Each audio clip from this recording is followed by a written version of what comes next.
અત્યારે કેમ જરૂર છે?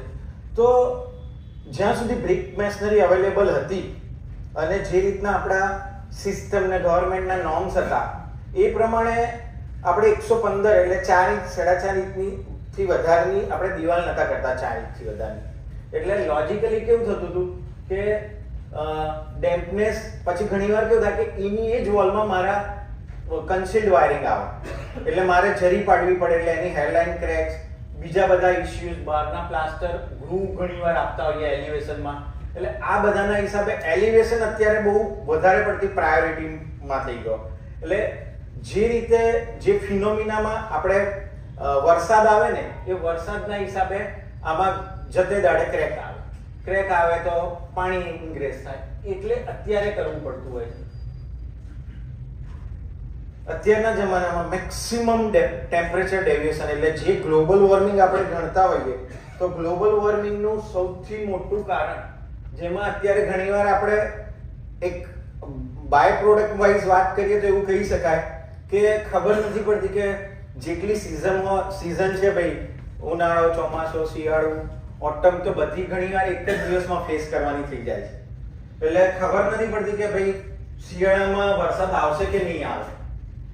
એટલે એટલી બધી ડેવિએશન, પોલ્યુશન, એન્વાયરમેન્ટના ઇશ્યુઝ આ બધું થયેલું છે. એના હિસાબે મેક્સિમમ લેવલે અત્યારે સ્ટ્રક્ચરની એફિશિયન્સી, સ્ટ્રક્ચરની સિસ્ટમ, સ્ટ્રક્ચરની સર્વિસ લાઈફ એક્સટેન્ડ કરવા માટે આ વિન્ડસ્ટોર્મ થઈ જાય છે.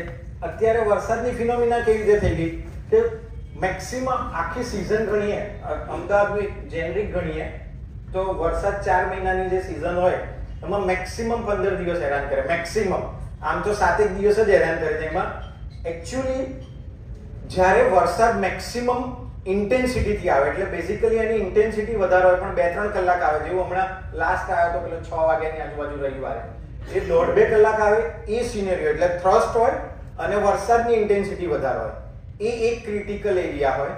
અને બીજો સૌથી મોટો ક્રિટિકલ સિસ્ટમ વોટરપ્રૂફિંગની કેમ હોય અત્યારે કે જ્યારે એકદમ પેનિટ્રેશન વાઇઝ ધીમો વરસાદ આવે પણ લોંગ સ્પાનમાં આવે, એટલે 1 દિવસ 2 દિવસ જેવું કન્ટિન્યુઅસ હેમરિંગ પિન પોઈન્ટ ઉપર કરતો જાય.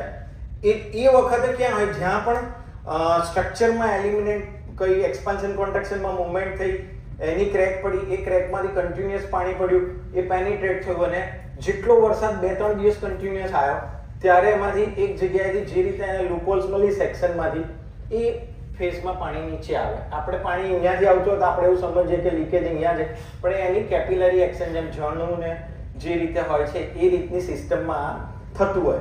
એટલે અત્યારે ગ્લોબલ વોર્મિંગના હિસાબે મેક્સિમમ જરૂર પડે છે. બીજું શું હોય છે કે ભાઈ અત્યારે બેઝિક વોટરપ્રૂફિંગ જે જનરિક બધા અત્યારે કહેતા હોય છે કે બોસ વોટરપ્રૂફિંગ તો અમે કરાવેલું છે, આ એક્સ બ્રાન્ડનું કરાવ્યું છે, વાય બ્રાન્ડનું કરાવ્યું છે. વોટરપ્રૂફિંગમાં બેઝિક વ્હાઇટ કલરના જે મિલ્કી વ્હાઇટ કેમિકલ આવે છે ને એને SBR, latex, acrylic base material કહીએ. એ જે એક્સબીઆર એટલે સ્ટાયરીન બુટાડાઇન રબર, લેટેક્સ એટલે એક એનું ઇલોંગેશન એમાં વધે, એક્રેલિક હોય તો એની યુવી સ્ટેબિલિટી હોય એમાં.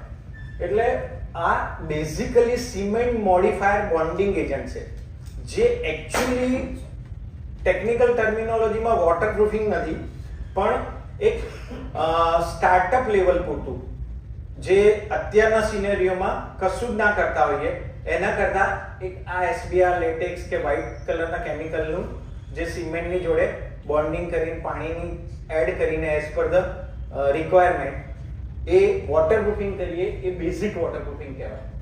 બેઝિક વોટરપ્રૂફિંગ જે કરીએ તો એ બધામાં ઘણીવાર કેવું હોય છે કે એક જ પ્રોડક્ટથી કરીએ કે ભાઈ બધી જ, મારો ટોયલેટ છે તોય મેં આ કર્યું, મારો ટેરેસ છે તોય આ સેમ લેવલનું વોટરપ્રૂફિંગ કર્યું, મારું સ્વિમિંગ પુલ છે તો સેમ લેવલનું કર્યું. એવું કરીએ તો એ બેઝિક કહેવાય, કારણ કે બધાના ફંક્શન અલગ છે, બધાનો લોડ અલગ લેવાનો છે, બધાના પેરામીટર અલગ છે, એની ફિનિશિંગ પ્રોડક્ટ અલગ છે ને બધાના લીકેજના ક્રાઇટેરિયા અલગ છે. બાય ચાન્સ આમાંથી લીકેજ થયું તો શું નુકસાન થાય, સ્ટ્રક્ચરને શું ડેમેજ થાય, એ બધાના પર્સપેક્ટિવ અલગ છે. એટલે એક જેનરિક વોટરપ્રૂફિંગ કરીએ તો એ બેઝિક વોટરપ્રૂફિંગ કહેવાય.